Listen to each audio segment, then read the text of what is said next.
Salut, c'est François. Aujourd'hui, on se retrouve pour Dakar d'antan. Et pour parler d'une voiture qui aurait dû faire le Dakar. Mais comme elle est un peu exceptionnelle, c'est sympa d'en parler. Et on va parler d'une Ferrari pour faire le Dakar 86.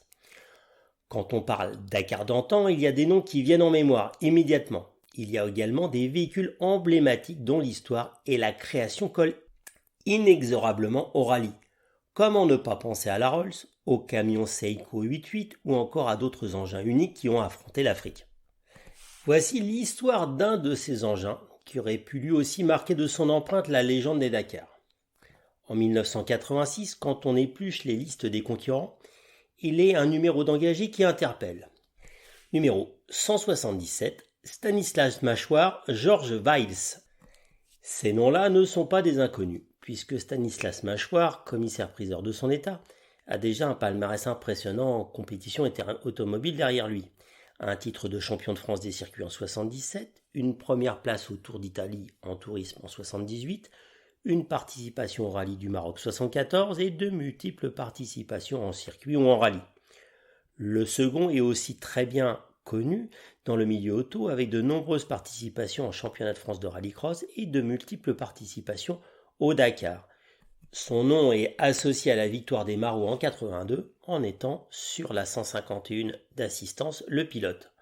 Georges Weiss est en plus un mécanicien hors pair et un préparateur de renom pour ce type de compétition.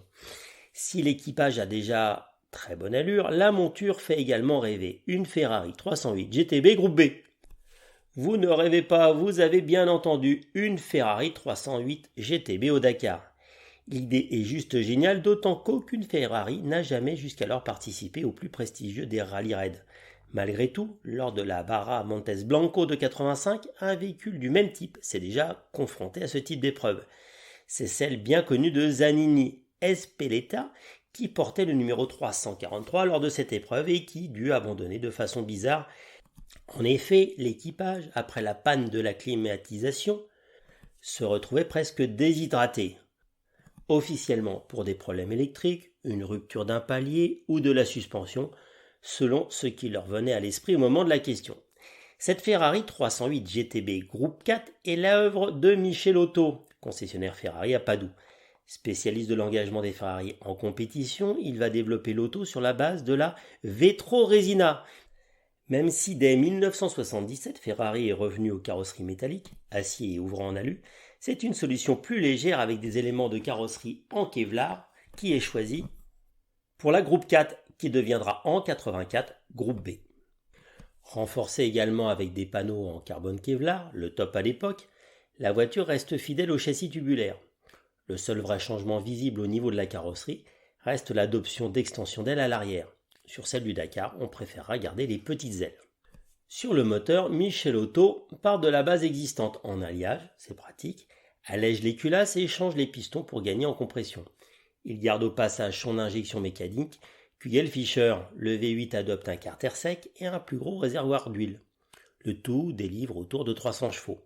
La transmission est revue pour le rallye, la boîte est spécifique à cette groupe 4, boîte à crabeau maison.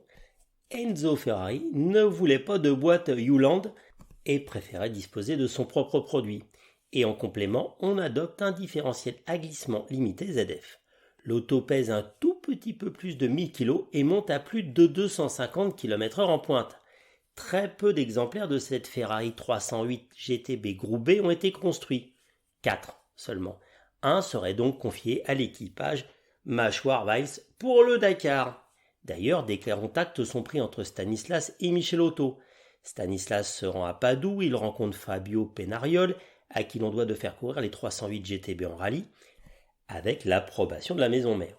L'accueil est incroyable, chaleureux et on évoque même un double projet, les 24 heures du Mans et le Paris-Dakar, deux courses diamétralement opposées mais sur lesquelles la même voiture pourrait être victorieuse. Finalement, il est proposé de confier à l'équipage la 308 Groupe B qui vient de courir avec Toivonen lors d'un show à Milan et qui avait couru la saison précédente aux mains de Toniana. Georges Weiss doit s'occuper de la mise au point grâce à son expérience accumulée lors de ses participations au Paris-Dakar et doit apporter à la voiture initialement prévue pour du rallye traditionnel toutes les modifications et spécificités liées à un Dakar. Renfort, réservoir supplémentaire, adaptation à un carburant souvent de mauvaise qualité. Un publiciste, Sporanine, s'occupe de trouver le budget, très conséquent. Il faut dire que le projet est d'inscrire la Ferrari, mais aussi 2 4x4 d'assistance rapide, un camion de transport de pièces et un hélicoptère. La participation de cet équipage est annoncée dans plusieurs magazines et journaux tels que L'Équipe, VSD, Auto Hebdo et même François. Malheureusement, en cette année 85, la situation économique de la France est peu favorable à des investissements aussi importants que représente cet engagement de ce team sur le Dakar. Malgré une recherche de sponsors intensive, le budget ne peut pas être trouvé en temps et en heure et mi-décembre, l'équipage décide la mort dans l'âme de renoncer. Il n'y aura pas de Ferrari 308 GTB au départ du Dakar 86. La légende veut que le speaker du rallye ait appelé la 177 le 1er janvier 86, en vain. Les X, Medge, Zanioli, Ragnotti, Pescarello et autres s'élancent sous les yeux déçus et envieux de Stanislas et Georges. Malgré tout, Stanislas Mâchoire participera à d'autres courses au volant de la Ferrari 308 GTB. Mais les groupes B sont interdits, jugés trop dangereux. C'est donc au volant de la 308 que Mâchoire ne pourra faire qu'une démonstration au Tour de Corse avec une première place de l'épreuve de vitesse à Ajaccio. La 308 termine sa carrière officiellement au Giro d'Italia 88, toujours avec le même Mâchoire, qui sera donc la dernière sortie d'une Ferrari 308 en course officielle.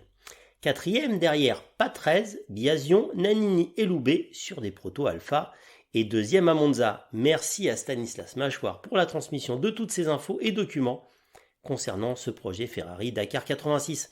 N'hésitez pas à aller sur le site Dakar d'antan pour retrouver les photos de cette superbe auto.